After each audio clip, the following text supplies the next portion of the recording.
Video like जरूर कर लीजिए और ऐसे वीडियो लगातार फ्री में पाने के लिए चैनल को तुरंत सब्सक्राइब कर लीजिए और बेल आइकन को जरूर टैप कर लीजिए ताकि आगे भी सारे वीडियो आपको मिलते रहे। यूट्यूब में फॉलो करते हैं तो प्लीज ये वाला फ्री टेलीग्राम चैनल जरूर ज्वाइन कर लीजिएगा। सारे नोटिफिकेशन सारे अपडेट यहीं पे आते हैं, ध्यान रखिए। Hello everyone, welcome to study for civil services. I am Ichha Mishra. ये वीडियो सीरीज हमारी यूपीपीसीएस मेंस के लिए मोस्ट इंपॉर्टेंट क्वेश्चंस की चल रही है। ये बाइलिंगुअल सीरीज है। अगर आप हिंदी मीडियम के हों या इंग्लिश मीडियम के, दोनों लोग ही इससे बेनिफिट ले सकते हैं। एंड इसको स्टार्ट करने से पहले मैं आपको बताना चाहूँगी कि आप हमारे पेड ग्रुप से जुड़ सकते हैं, जो कि UKPSC, BPSC, UPPSC, UP triple SC, HCS, RO जैसे सभी एग्जाम्स के लिए अवेलेबल है। और इनके संबंध में अधिक जानकारी आप गिवन नंबर से प्राप्त कर सकते हैं। इन केस आपने अभी तक हमारे फ्री टेलीग्राम चैनल को नहीं ज्वाइन किया है तो इसे जल्द से जल्द ज्वाइन कर लीजिएगा ताकि चैनल के संबंध में सभी अपडेट्स आप तक ईजिली पहुंच सकें। तो आइए देखते हैं क्वेश्चन क्या है हमारा। क्वेश्चन है, what are the challenges associated with India's neighbourhood first policy, give some suggestions to deal with the challenges. Bharat की जो नेबरहुड फर्स्ट नीति है, इससे जुड़ी चुनौतियां क्या हैं और इन चुनौतियों से निपटने के लिए हमें कुछ सुझाव भी देने हैं। तो सबसे पहले इंट्रोडक्शन में हमको बताना होगा कि नेबरहुड फर्स्ट पॉलिसी है क्या। जब हमने इंट्रोडक्शन में इसको बता दिया, तब हमारा जो मेन बॉडी पार्ट होगा, इसमें दो चीज़ों को एड्रेस करना होगा। सबसे पहले इससे संबंधित क्या चुनौतियां हैं, उसके बाद कुछ सुझाव बताने होंगे दूसरे पार्ट में, राइट। और एंड में हम कंक्लूड करेंगे। तो देख लेते हैं। भारत की नेबरहुड फर्स्ट नीति जो है, ये भारत की विदेश नीति का प्रमुख घटक है, यानी कि एक प्रमुख फैक्टर है। इसमें जो भारतीय उपमहाद्वीप है, इंडियन सब कॉन्टिनेंट है, इसके अपने दक्षिण एशियाई पड़ोसियों के साथ शांतिपूर्ण संबंधों और सहयोगात्मक सह विकास, जिसमें आर्थिक भी आ जाता है, प्रौद्योगिकी आ जाता है, अनुसंधान, शिक्षा, कनेक्टिविटी जैसे जितने विषय हैं, इनको शामिल किया गया है और इन पर ध्यान केंद्रित किया गया है। तो कुल मिलाकर जो हमारे नेबर्स हैं, उनके साथ हमारी फॉरेन पॉलिसी में क्या किया गया है, उनको हमारी फॉरेन पॉलिसी में सबसे इम्पॉर्टेंट दर्जा दिया गया है और फोकस किया गया है कि हमारी पीसफुल रिलेशंस होंगे और हम को डेवलपमेंट में फोकस करेंगे, जिसमें हम पूरे सब कॉन्टिनेंट वाला जो रीजन है, उसमें economic, technology, research, education, connectivity सभी क्षेत्रों में काम आगे बढ़ाएंगे साथ मिलकर। हालांकि अगर आप देखें, जो साउथ एशिया का रीजन है, इंडियन सब कॉन्टिनेंट वाला, उसमें इतना ज़्यादा हमें को डेवलपमेंट वाली फिलॉसफी नहीं दिखाई देती है, क्योंकि सबसे मेजर रीजन क्या आ जाता है, सबसे मेजर रीजन आ जाता है इंडिया और पाकिस्तान के जो मध्य विवाद रहते हैं, उसकी वजह से ये प्रॉब्लम रहती है। तो कुल मिलाकर हमारा जो क्वेश्चन है, उसमें हमने इंट्रोडक्शन ऐसा दे दिया, क्वेश्चन में ही चुनौतियाँ पूछी गई हैं। तो जब चुनौतियाँ डिस्कस करेंगे तो देख लेते हैं। सबसे पहली चुनौती क्या है?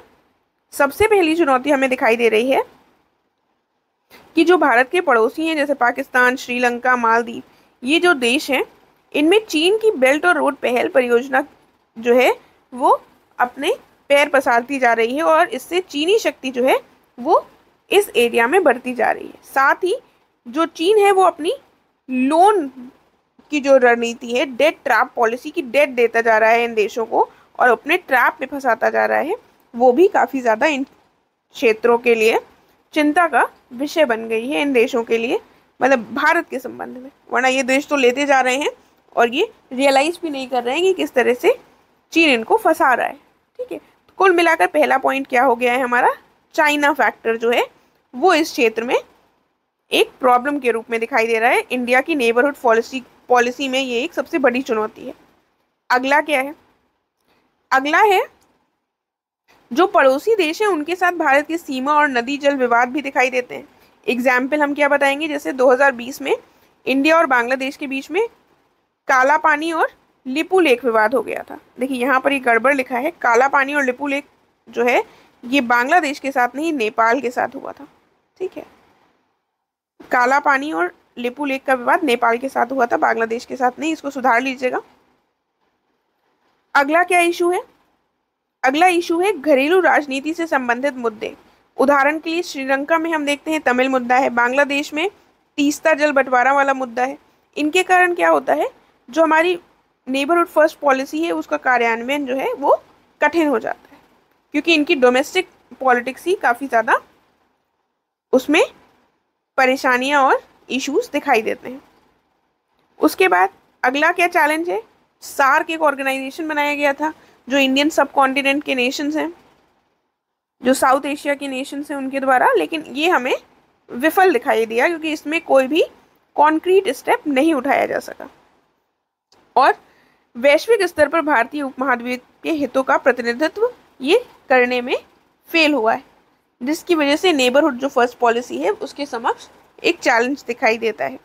उसके बाद अगला पॉइंट किया जाता है, भारत की बिग ब्रदर छवि के कारण भी कभी कभी क्या होता है, जो पड़ोसी देश हैं वो चुनौती और विश्वास की कमी देखते हैं। ठीक है, उनको लगता है कि ये भारत जो है हमारे लिए एक चुनौती बनता जा रहा है और उनको ट्रस्ट इश्यूज हो जाते हैं भारत के साथ। राइट, तो ये सारे चैलेंजेस हैं हमारी नेबरहुड फर्स्ट पॉलिसी में। इसमें हमने जो पाकिस्तान वाला पॉइंट बोला था उसको भी आप यहाँ पर लिख सकते हैं।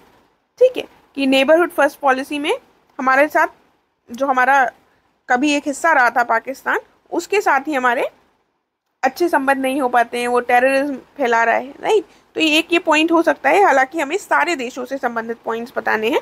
और अगर सार्क की बात हो रही होती कि सार्क फेल क्यों हुआ, ठीक है, तो हमारा जो पाकिस्तान वाला पॉइंट था वो सबसे इम्पोर्टेंट हो जाता।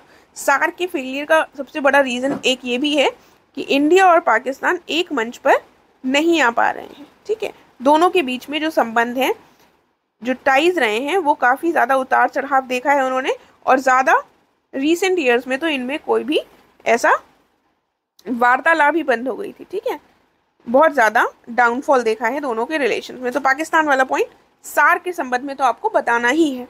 राइट, नेबरहुड फर्स्ट में तो अगर नहीं भी बताएंगे तो ठीक है, जितने पॉइंट्स डिस्कस किए हैं वो सफिशिएंट है। फिर हम देखते हैं सजेशंस। अब ये चैलेंजेस तो देख लिए, तो अब सजेशंस क्या होंगे, क्या सजेशंस हो सकते हैं कि इंडिया की जो नेबरहुड पॉलिसी है वो और अच्छे से काम कर सके।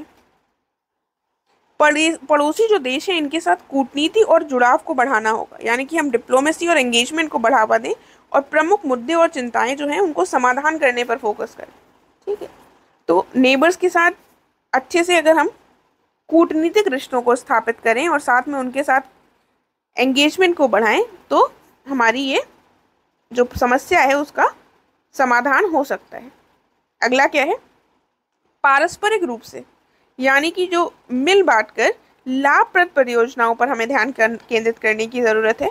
पड़ोसी जो देश हैं उनके साथ व्यापार और निवेश पहल को बढ़ावा देना है कि ट्रेड भी हो सके और इन्वेस्टमेंट को भी बढ़ावा मिल सके। एग्जाम्पल क्या है, ऊर्जा क्षेत्र में बांग्लादेश के साथ भारत का जो सहयोग है वो बढ़ा है, जैसे कि सीमा पार विद्युत पोषण लाइनों का निर्माण किया है दोनों देशों ने मिलकर। ठीक है, तो ये एक अच्छा तरीका है, हम आपस में ही ट्रेड और इन्वेस्टमेंट की इनिशिएटिव्स को बढ़ाएं और म्यूचुअल बेनिफिट पर फोकस करें। राइट, और क्या सुझाव है,